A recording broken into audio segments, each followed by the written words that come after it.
had some scandals break over the weekend. Now, are they earth-shattering stuff? Not really.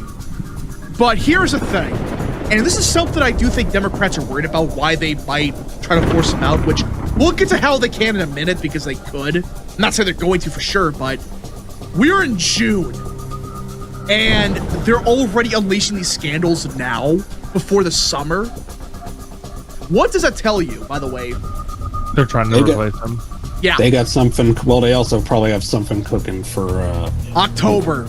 Remember, they always drop the really bad stuff in September and October.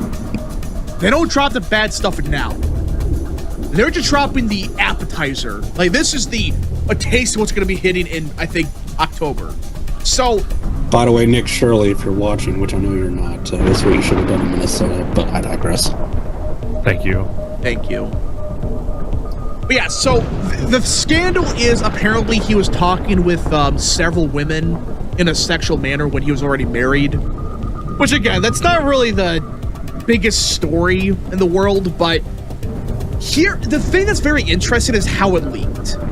You actually look at what happened. This apparently came from the Democrat side.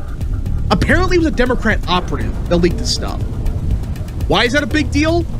Well, in the state of Maine, they have until, I think,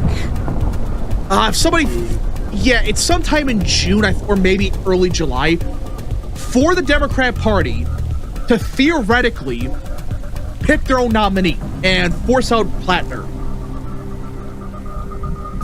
The problem is, will Platner accept July 13.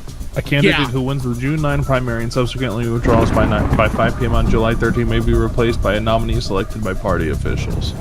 Any replacement candidate must be chosen no later than 5 p.m. on July 27. The timeline would give Democrats 14 days to settle on a replacement candidate and prepare for the general election campaign. Yeah, so they have a month to force him out. And again, we're not saying it's going to. I don't think he's going to drop out. But isn't it strange that the initial scandal dropped from a Democrat operative